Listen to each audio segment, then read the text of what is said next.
Before the streetlights along Halverson Avenue had finished flickering on, before the last delivery truck pulled away from the loading dock behind the pharmacy, a young woman stepped into the parking lot of a closed travel agency and took an envelope out of her coat. She looked at it for a long time. She turned it over twice. Then she whispered to herself a question that most people in this city would never have to ask. If I give him this, will my brother live through the week? Her breath hung in the cold. She closed her eyes. But the second question was worse. And if I don't give him this, how do I tell our mother? Across the street, leaning against the hood of a black sedan, a man who had not been spoken to in that voice in 30 years slowly stopped halfway to his car door. Because men like him were used to pleas, not prayers whispered into the cold like that. Even the boss of the Marin family could not walk past this. The parking lot sat behind the boarded-up travel agency on the east edge of a neighborhood called Brook Hollow, a part of the city that had once held bakeries and shoe repair shops, and was now something emptier. Something held together with duct tape and patience. The asphalt was cracked in long diagonal seams. A broken payphone stood near the dumpster, its receiver missing, the coil of metal cord dangling like a cut vein. A single sodium lamp buzzed overhead and painted everything the color of weak tea. It was the kind of place people met when they did not want to be seen, when the conversation they needed to have could not happen anywhere with cameras or witnesses. Isolde Vance had picked it because the man she was meeting had told her to. She had never been to this part of the city before. She had grown up in the quieter blocks farther north, where the sidewalks were swept on Sundays, and children rode bikes without looking over their shoulders. But the quiet blocks were no longer hers. The quiet blocks were what she was trying to save. She kept her hand pressed flat against the envelope in her inside pocket. Every few seconds she glanced at the mouth of the lot. Every few seconds she checked her watch. He was 6 minutes late. 6 minutes did not sound like very much until you were the one standing in a parking lot with the weight of your brother's life folded into paper. She was 26 years old. She had black hair cut short at her jaw, because 3 weeks ago she had taken a pair of kitchen scissors to her own shoulder-length braid at the bathroom sink, and she had not cried while she did it, and she had not cried after. Her eyes were a pale gray that most people took a second look at before they realized they had. She wore a second-hand wool coat the color of dry moss, a hand-knit scarf her mother had made during a winter long before the illness, and boots whose soles had been re-glued twice. Her hands were small, steady, and had the faint marks of someone who had been working long hours in a commercial kitchen for the last 4 years. On her left ring finger was a thin silver band, not a wedding ring, but her grandmother's, given to her when she was 11, and worn every day since. In the pocket against her ribs was a photograph of 3 people, her mother, her brother, and herself, taken at a county fair when she was 14, and her brother was 9. Her brother had been holding a stuffed dog almost as big as he was. Her mother had been laughing. Nobody in that picture had known yet what was coming. She folded the photograph the same way every night before bed and slid it back into her pocket every morning, because carrying it was the only thing that still felt like prayer. And tonight, pressed against that photograph, was the envelope. She touched it through the wool. She did not take it out, because once she took it out, this became real, and once it was real, there was no way back. 2 months earlier, Isolde had come home from her shift at the restaurant and found her brother sitting on the kitchen floor with a split lip and a look on his face she had never seen before. His name was Cassian. He was 21.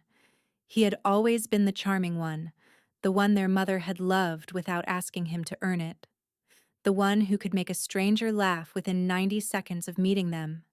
That night he told her everything in a voice that kept breaking and restarting. He had been gambling. Not the careful kind. The kind that starts with a friend of a friend and ends with a ledger kept by men who do not accept late payments. He owed $47,000 to a man named Ardeth Malloy, who ran a room above a pool hall on the south end of the city and had a reputation for breaking fingers before breaking promises. Cassian had missed the first deadline. That was where the split lip came from. The second deadline was in 60 days. Isolde had looked at her brother on that kitchen floor and thought of their mother, 2 rooms away, hooked to an oxygen concentrator that hummed through the night, and she had made a choice she had not told anyone about. She had spent the next 7 weeks trying to raise the money the ordinary way. Extra shifts. A second job cleaning offices from 10 at night until 2 in the morning. Selling her grandmother's china, her winter boots, the small silver chain she wore on her wrist. She had raised $11,300, which was both a staggering amount for someone like her and nothing at all compared to what she needed. And then, last Tuesday, at the back door of the restaurant after close, a man she had never seen before handed her a business card with no name on it, only a phone number, and said, "There is someone who helps people in your situation. Call before Friday." She had called on Thursday night. A woman's voice had given her this address and a time, and had said, "Bring what you have, and bring everything you know about the man who is after your brother." The envelope in her coat held $11,300 in cash, a single sheet of paper with everything she had been able to write down about Ardeth Malloy, and a photograph of Cassian she had clipped from a family reunion, so whoever she was meeting could put a face to the debt. This was her 58th day. She had 2 left. Footsteps on gravel. Unhurried. Measured. The kind of walk that belonged to a man who was never in a hurry because the world waited for him and not the other way around. Isolde turned. He was taller than she had expected. Taller and older and quieter. He stopped about 8 feet away from her, far enough that she would not feel crowded, and he did not close the distance. He simply stood there with his hands at his sides and let her look at him. "You are Isolde." "Yes." He nodded once. "I am Roderick Thale." "Do you know that name?" She shook her head. He did not seem surprised. "Good. That is better for both of us." A car door opened somewhere behind him and then closed again. Nothing else moved in the lot. "I was told you had a problem," he said. "Tell it to me in your own words." So she did.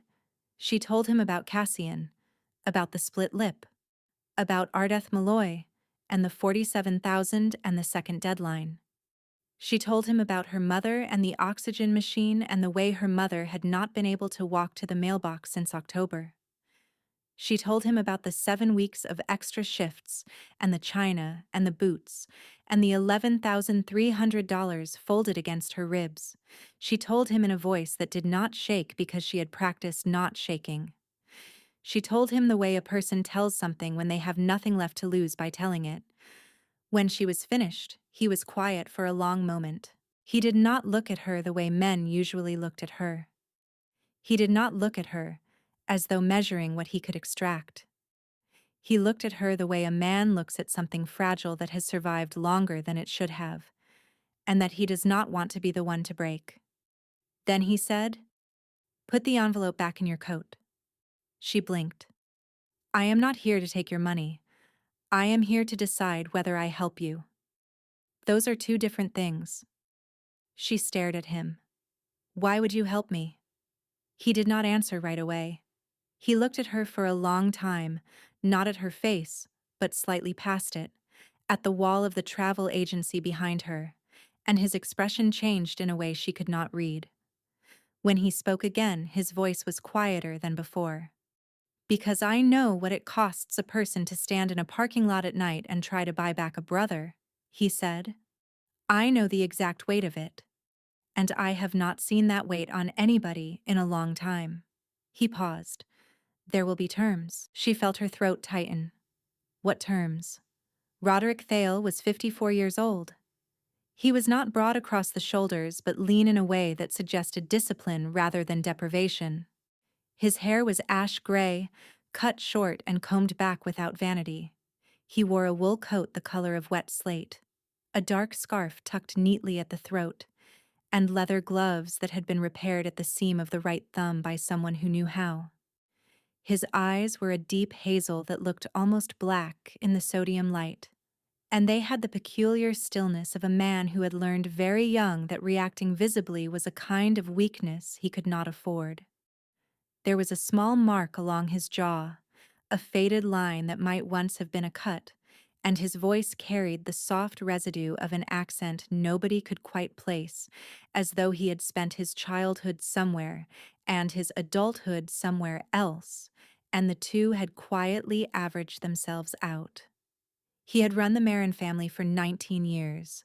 Before him, his uncle had run it, and before his uncle, his grandfather. He kept an office above a stationery shop on the west side. He had lawyers who did not ask questions and accountants who did not keep copies.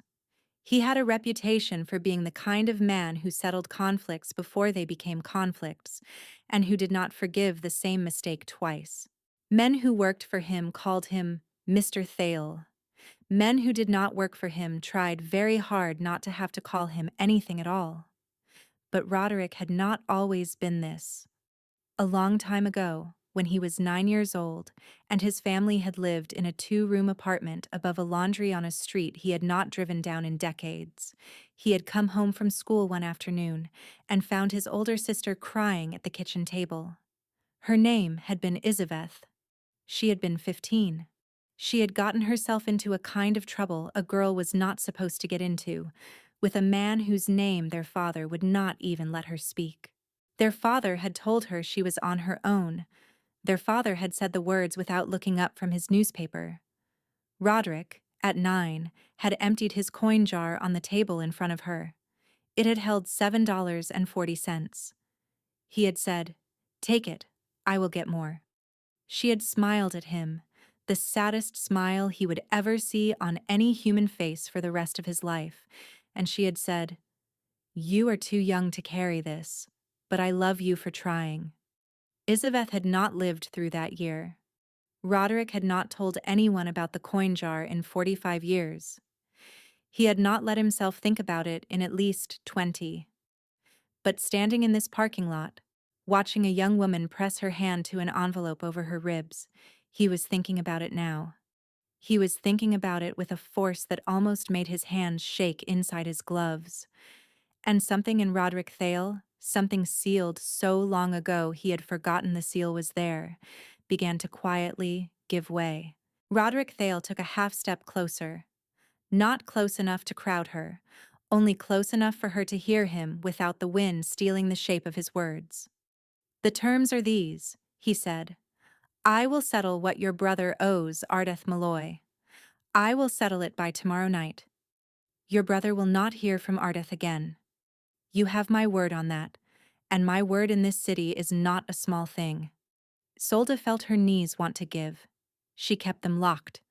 "In exchange," he said, "I ask 3 things of you. Listen to them before you answer." She nodded. She did not trust her voice. "First, your brother works for me for 1 year, not doing what Ardeth had him doing. He works in the office of a freight company I own on Carrick Street. He shows up at 8. He leaves at 6. He learns how to earn a living like a man. If he misses a day, the arrangement ends, and I cannot protect what I do not own. Do you understand?" "Yes." "Second, you take the money in that envelope and you give it to your mother. You use it for her medical expenses. Do not argue with me about this. I will know if you try to return it, and I will be insulted." Isolde's eyes filled. She blinked hard. "And the third." He paused, and something in his face moved, almost imperceptibly, the smallest softening at the corner of his mouth. "The third is that once a week, for the same year your brother is working for me, you come to a restaurant I will name on Delaney Street, and you eat a meal there, and somebody who works for me sits at the table with you, not to watch you, not to guard you, to make sure that for 1 hour each week you are not carrying what you are carrying tonight by yourself." She stared at him. That is the third term. That is the third term. Why? Because I have been where you are, he said quietly, and nobody did that for the girl who stood in my kitchen 45 years ago. And I have been angry about it for a very long time. The wind moved through the parking lot. The sodium lamp buzzed. Somewhere on the other side of the block, a dog began to bark and then stopped. Isolde stood very still. I do not know you, she said. I know. You could be lying. I could. She looked at him. I have a question. Ask. If I say yes, and my brother misses a day, what happens to him? Nothing happens to him that would not have happened anyway, Roderick said. He would go back to owing Ardeth Malloy $47,000 he does not have. I would not hurt your brother. I do not hurt young men who are trying to grow up. I let them fail quietly and hope they learn. She nodded slowly. One more. Go ahead. If I say yes, what do you want from me? This was the question she had been bracing for since the business card had been pressed into her hand. She had rehearsed how she would refuse. She had rehearsed how she would walk away. She had rehearsed in the small hours of the morning when sleep would not come, what she would be willing to do if the price was a price she could pay, and still look her mother in the face afterward. Roderick Thale looked at her. Nothing, he said. That is not an answer I am familiar with. It is the only answer I have. You will sit in a restaurant for 1 hour a week with somebody who works for me. You will eat a meal. You will not be asked for anything. You will not owe me anything beyond what I have already told you. When the year is up, your brother will be free to stay with the freight company or leave it. Your mother will be cared for. And if you never want to see me again, you will never see me again. Isolde felt something she had not felt in so long it took her a moment to name it. The absence of a hidden hook. The absence of the thing people always wanted back. And behind the absence, something worse. Something harder to bear. She found recognition. She found a man looking at her the way a person looks at another person when they already know the exact shape of the thing being carried, because they have carried it themselves. But even as she felt that, she made herself think clearly, because clear thinking was the only currency she had left. She thought about her mother, who would not survive another winter without the specialist. She thought about Cassian, who was not built to survive what Ardeth would do to him on the 61st day. And she thought about the small voice inside her that had been trained, over 26 years, to ask one question before she trusted anyone. What does this cost? And for the first time in her life, the answer she was getting back was a word she did not have a reflex for. Okay, she whispered. Roderick nodded once. Thank you, he said. She did not know then what she would come to know later. That nobody in the Marin family had heard him say thank you in 19 years. He reached into the inside of his coat. She felt herself flinch, and hated that she had, and hated more that he saw her hate it. He moved slowly after that. He took out a plain white card with a single phone number written on it in black ink. No name, no address, only the number. If anything happens between now and tomorrow night, he said, anything at all, you call this? A woman will answer. Tell her who you are. Tell her what you need. She will find me. Isolde took the card. Her fingers were shaking, and she did not bother to hide it this time. I will see you on Thursday, he said. Balakwa. 7 in the evening. The reservation will be under your name. She looked up. Under my name. Under your name. He turned then. He walked back toward the black sedan on the far side of the street. He did not look back. He did not wave. He simply opened the driver's side door and got in, and started the engine, and drove away at a speed that made it clear he was not fleeing and was not lingering. Isolde stood in the parking lot for a long time after the sedan's taillights had disappeared. The sodium lamp kept buzzing. The broken payphone kept hanging from its cut cord. And she realized, slowly, with the strange clarity of a person who has just stepped off a ledge and discovered the ground was closer than she feared, that she had no idea whether she had just saved her family or sold them. She put her hand over the envelope in her coat. For the first time in 58 days, she did not feel it pulse against her ribs like a second heart. She felt it simply resting there, waiting for Monday, waiting for her mother, waiting for whatever came next. The restaurant was called Belacqua. It sat on the corner of Delaney and Firth, a narrow building with a dark green awning and candles in small glass jars on every table. It was the kind of place where the waiters did not hand you a menu right away. They let you sit first. They let you breathe. On the Thursday after the parking lot, Isolde stepped through the door at 7 in the evening, wearing the only dress she still owned, a plain navy one with a collar she had mended twice, and a woman in a white shirt led her to a table by the window. There was already someone sitting there. It was not a man who worked for Roderick Thale. It was Roderick Thale himself. He stood up when she approached. He pulled out her chair. He sat down across from her without any expression she could read, and said, "I thought for the first one, it should be me." She sat. Her hands were trembling slightly. She folded them into her lap to hide it. He noticed. He did not comment.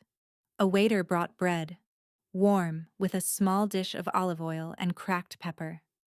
Isolde looked at the bread, and suddenly could not remember the last time she had eaten bread that had been warm when it arrived. She tore off a small piece.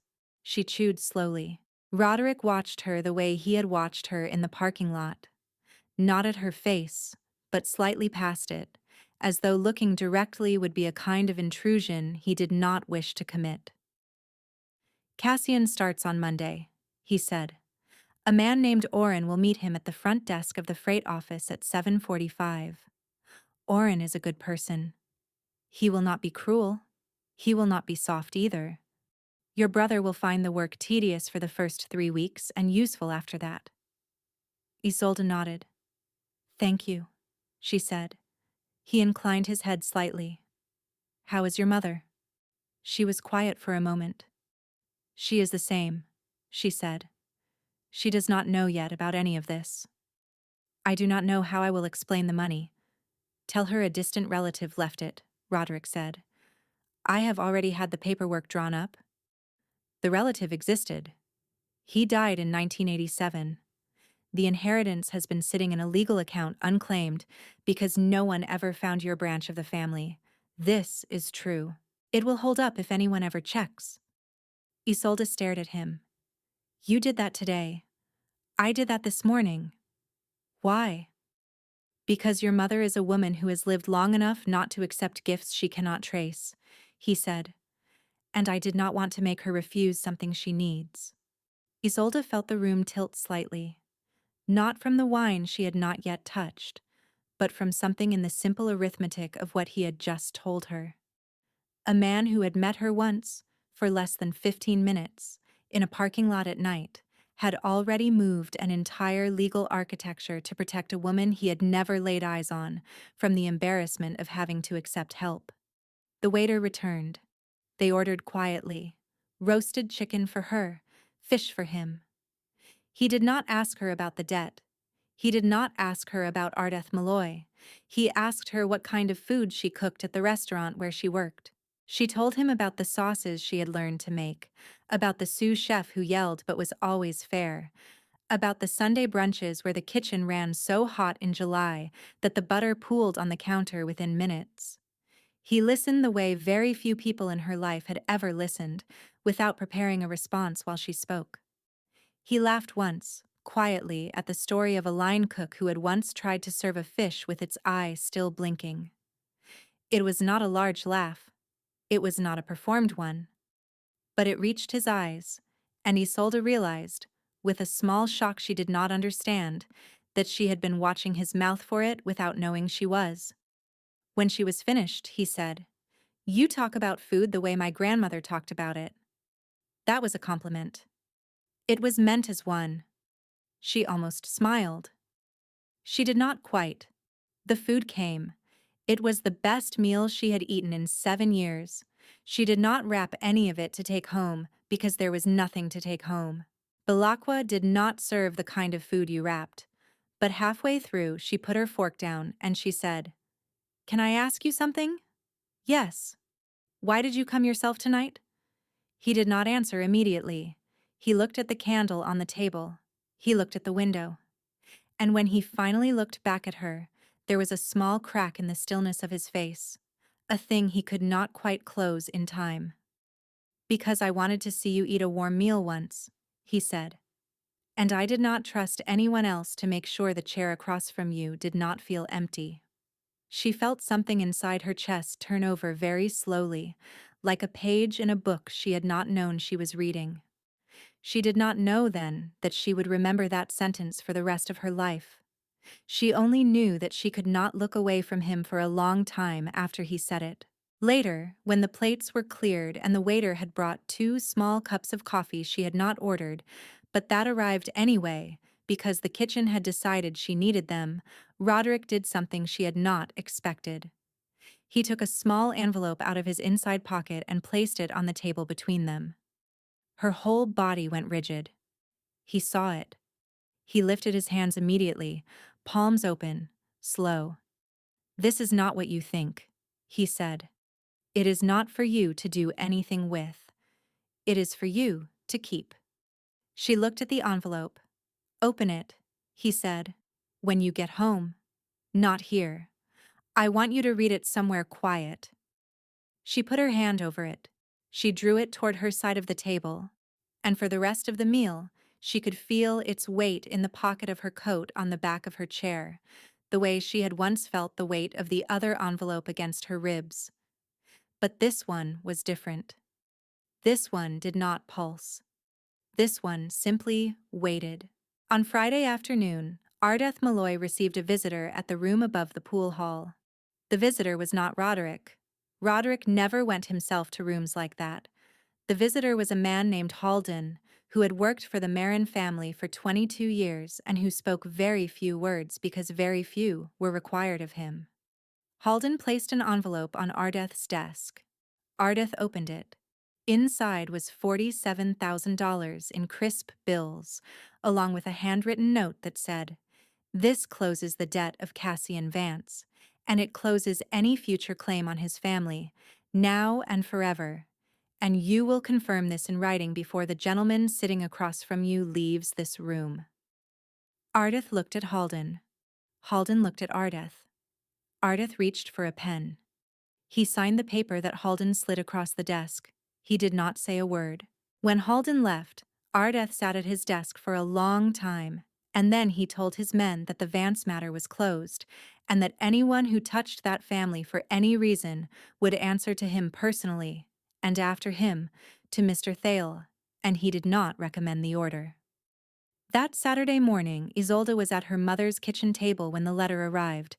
It was from a law firm she had never heard of.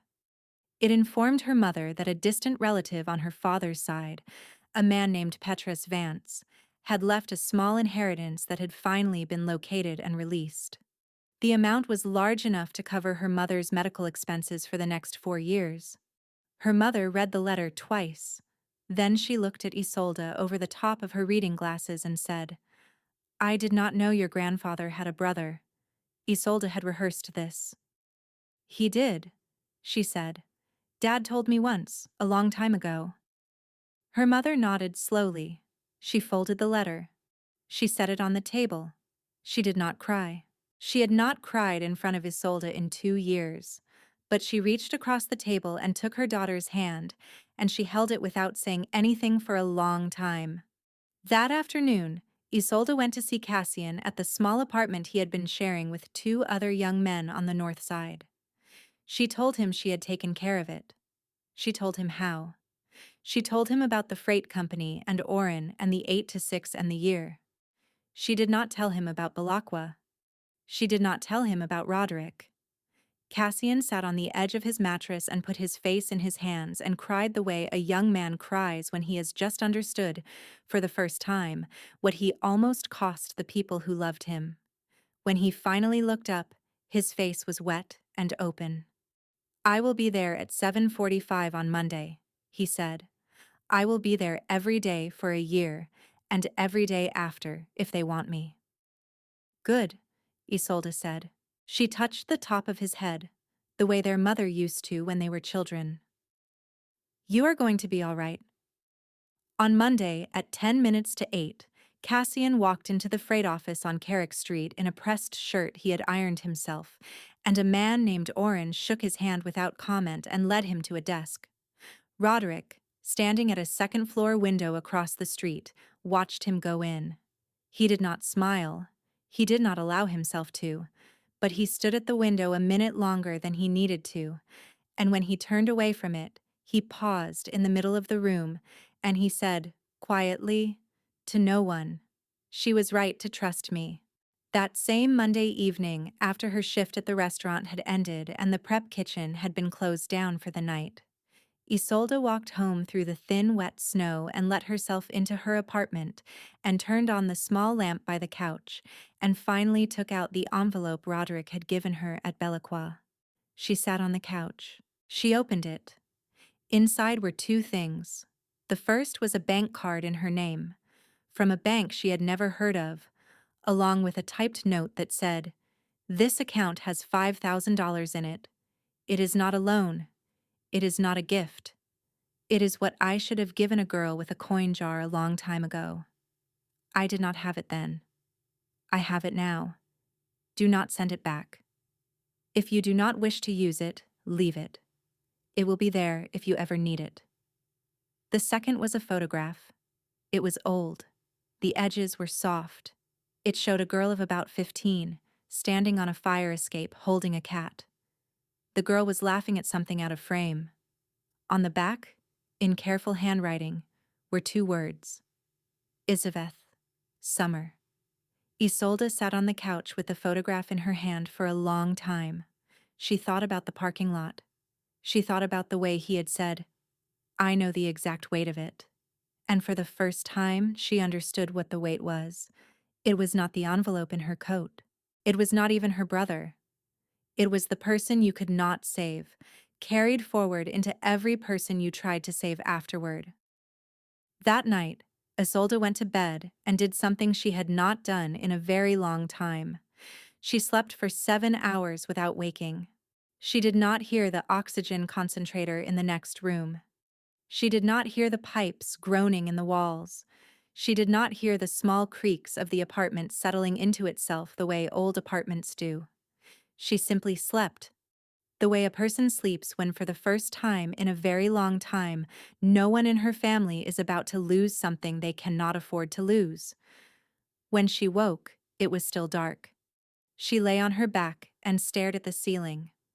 She listened to her mother breathing in the next room, steady and even, and she realized something that took her a moment to name. For the first time in 8 weeks, she was not listening for an alarm. She was not listening for a knock at the door. She was not listening for the specific silence that meant something had gone wrong. She was only listening to a house, being a house, at 4 in the morning. She got up. She made tea. She sat at the kitchen table, where 2 months earlier she had found Cassian with a split lip, and she let herself feel, for the first time since October, the absence of a weight. The envelope was no longer in her coat. The photograph of the county fair was no longer the only thing in her pocket that felt like prayer. There was a new photograph now, of a girl named Isabeth, which she had placed inside her grandmother's book of recipes, between the page for rosemary bread and the page for plum cake, because those had been her grandmother's 2 favorite things in the world, and it seemed right. She sat at the table for a long time. She did not turn on the overhead light.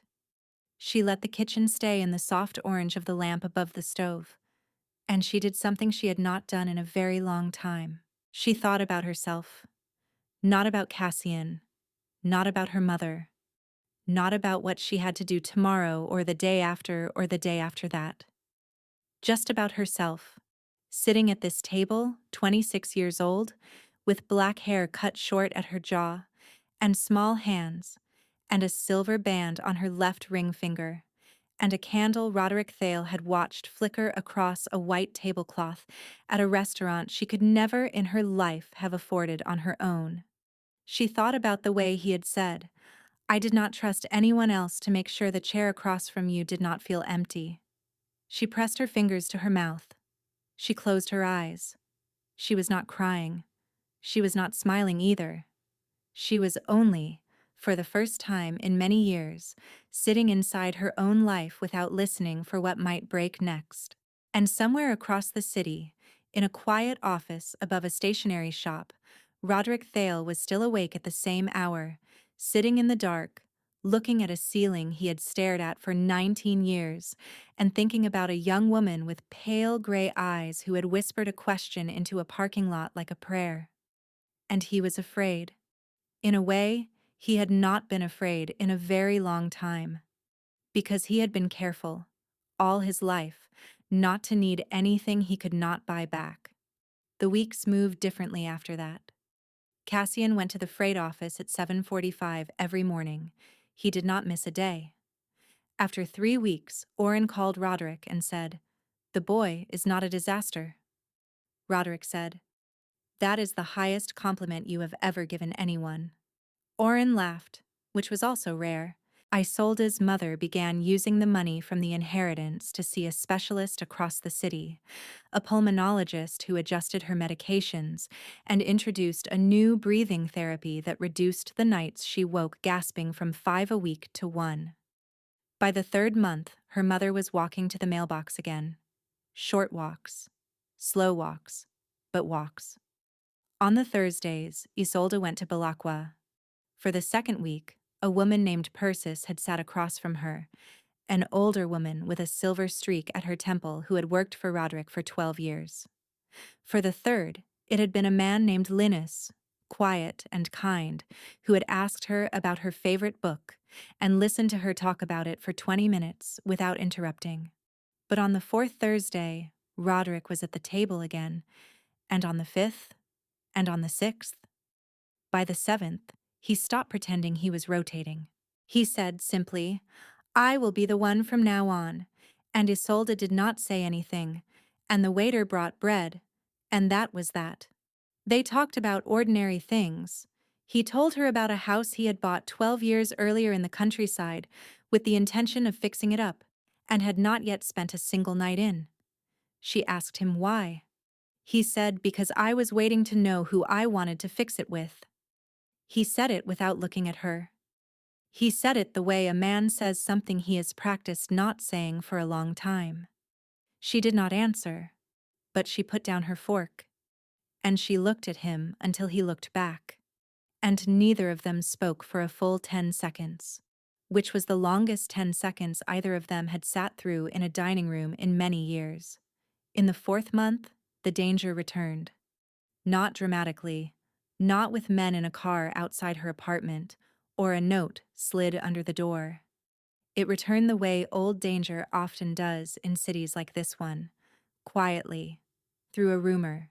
Isolde's sous chef, a man named Dorin who had worked at the restaurant longer than anyone and who heard things because he drank at the kind of bars where things were said, pulled her aside one evening after the last table had been cleared. He closed the door of the prep kitchen behind them. He said, "I do not know what your brother got into, and I do not want to know, but somebody was asking about you last week, in a place nobody should be asking about you." Isolde felt the floor tilt.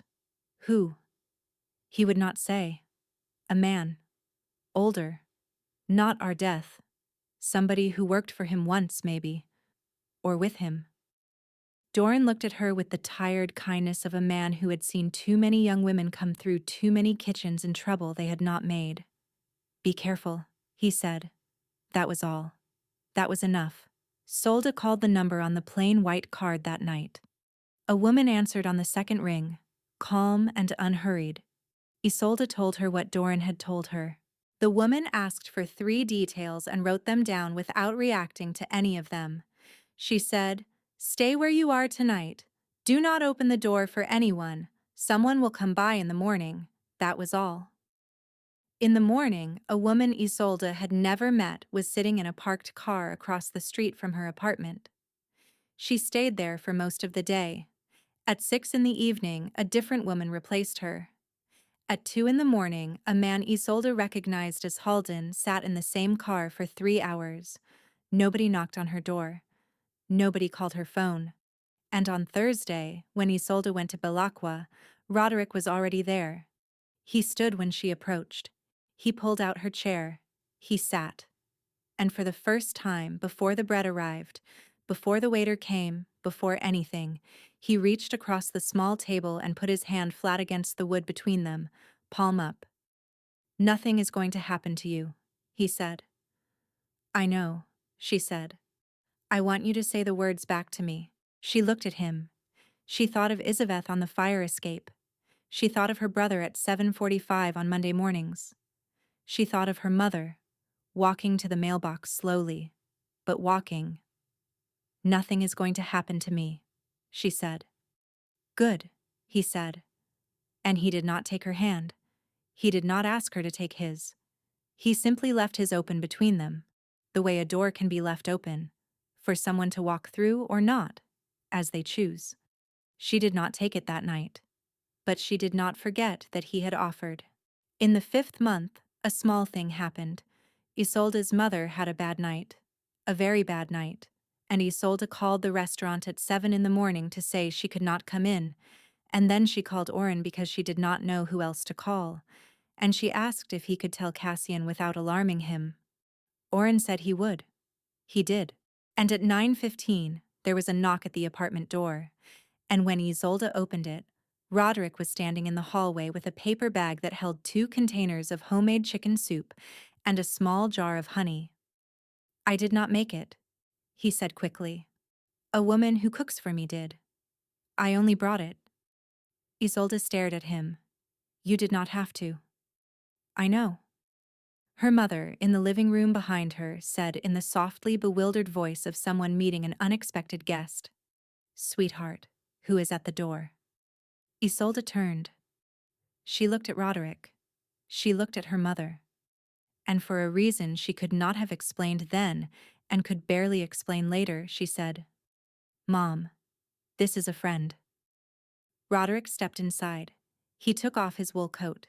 He introduced himself to her mother with the gentleness of a man who had been raised by a woman who taught him how to greet an older woman in her own home. He stayed for an hour. He did not stay for 2. When he left, Isolde's mother looked at her for a long moment and said, "That man has sad eyes." Isolde said, "I know." Her mother said, "Sad eyes can be trusted more than kind ones. Sometimes. They mean a person has earned their kindness." In the 6th month, Cassian invited Isolde to lunch. He was using his own money now. He had put on weight, not much, but enough that his face did not look quite so sharp, and he smiled more easily. Over coffee he said, "I want to ask you something, and I want you to tell me the truth." Isolde waited. "Who paid the 47,000? She looked at her brother. She thought about lying. She had been thinking about it for 6 months. Instead she said, "A man named Roderick Thale." Cassian nodded slowly. "I thought so," he said. "I have seen him once, at the freight office. He came in to speak with Oren. He did not look at me, but I knew." She looked at her hands. "How?" "Because he looked at your picture on the wall in Oren's office," Cassian said, for a second too long. "And I thought, that man knows who she is. That man knows who I am too." Isolde did not answer. Cassian said, "Is he good to you?" "Yes," Isolde said. "He is good to me." Her brother looked at her for a long time, then he said, "I owe him my life, and I am not pretending otherwise, but he owes you his too, and neither of you has figured that out yet." By the 7th month, Isolde realized, without warning, in the middle of chopping onions at the restaurant one Tuesday afternoon, that she was in love with him. She put the knife down. She stepped into the walk-in refrigerator. She stood there for a long time, in the cold, among the crates of lettuce and the stacked lemons, and she pressed her hand flat against her chest, and she said out loud, "Oh no." Because falling in love with Roderick Thale was not a safe thing. Because his life was not a safe life. Because his enemies were not imaginary. And because she did not yet know if he felt the same way, or if he was only, as he had said from the beginning, making sure the chair across from her did not feel empty. The year ended on a Thursday in late September. Cassian had been at the freight company for 1 year exactly. He had been promoted twice. He was now the youngest dispatch coordinator Oren had ever trained. He was saving money. He had stopped gambling. He had started, quietly, tentatively, the kind of life a young man builds when he has finally decided to deserve one. Isolde's mother was stable, not cured. Stability was the word the pulmonologist used. It was enough.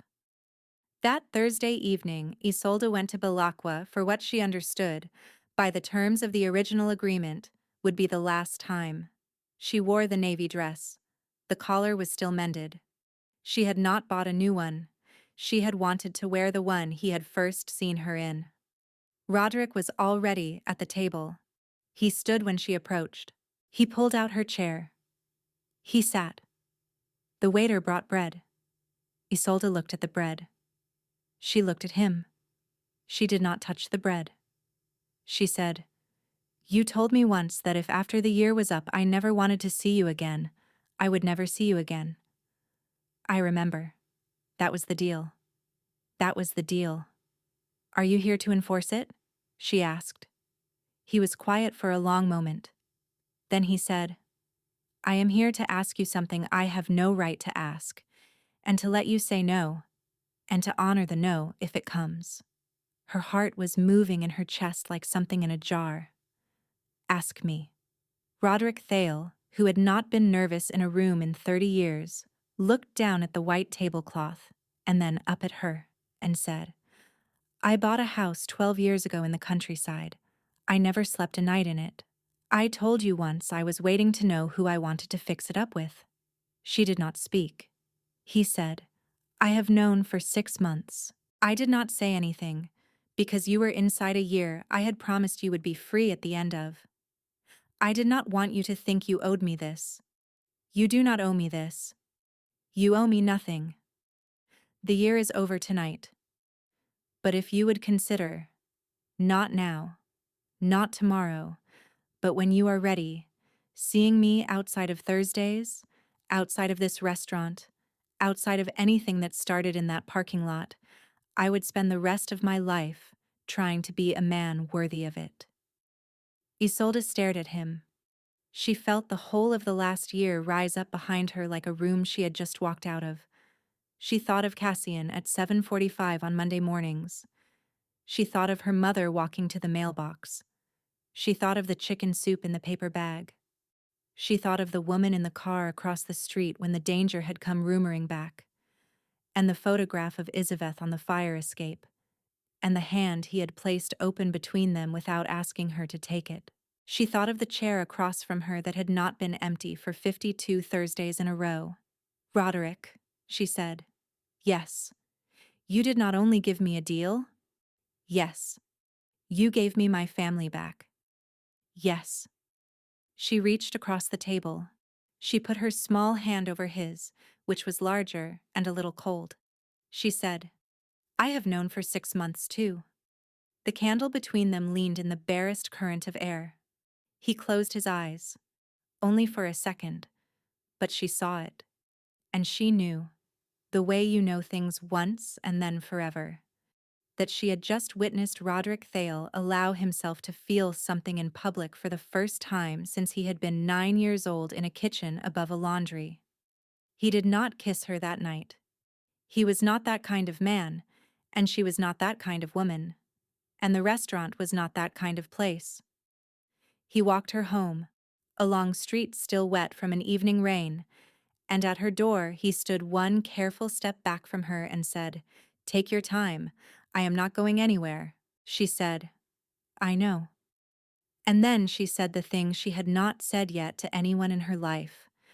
I am not either. 6 months later, on a morning in March, a taxi pulled up to a stone house at the end of a long gravel drive in the countryside 2 hours north of the city. Isolde stepped out first. She was wearing jeans and an old sweater and boots she had not had to reglue in almost a year. Her mother stepped out second, slowly, carefully, with a cane she had only recently accepted using. Cassian, who had driven his own car up separately, was already at the front door, carrying a box of kitchen things. Roderick came out of the house to meet them. He had paint on his hands. The house was not finished. It would not be finished for a long time. That was all right. That was, in fact, the point. Isolde looked up at the stone walls, at the chimney where smoke was already rising, at the small round window above the porch that her grandmother, if she had still been alive, would have called a good omen. She pressed her hand into her coat pocket out of habit, and felt, for the first time in years, not a photograph, not an envelope, but nothing at all. Because she was not carrying anything anymore that did not want to be carried. Inside the house, on the mantel above the fireplace, 2 small photographs stood side by side in plain wooden frames. One was of a girl of about 15, standing on a fire escape, holding a cat and laughing at something out of frame. The other was of a family of 3 at a county fair, a mother, a boy of 9 with a stuffed dog almost as big as he was, and a girl of 14 with hair that had not yet been cut short at the jaw. Nobody in either picture had known yet what was coming, but the pictures stood together now, on the same mantel, in the same house, above a fire built by the same man, and that, Isolde thought, was what it looked like when a door that had been closed for 45 years finally opened onto a room that had been waiting all along. And somewhere, in a parking lot on the east edge of a neighborhood called Brook Hollow, a broken payphone still hung from its cut cord under a buzzing sodium lamp. Nobody went there anymore. The travel agency had been torn down. A small community garden had been planted in its place. Children rode bicycles through it now, without looking over their shoulders, because the men who had needed that lot had found, one by one, what they had been looking for, and they had stopped needing it. And a boy who had once emptied a coin jar on a kitchen table for a sister he could not save had finally, 45 years later and 300 miles away, kept the promise he had made to himself the day after she died. Not by saving everyone. He had never been able to save everyone, but by not looking away when a young woman in a wool coat the color of dry moss pressed her hand to an envelope over her ribs and whispered a question into the cold that no one should have had to ask alone.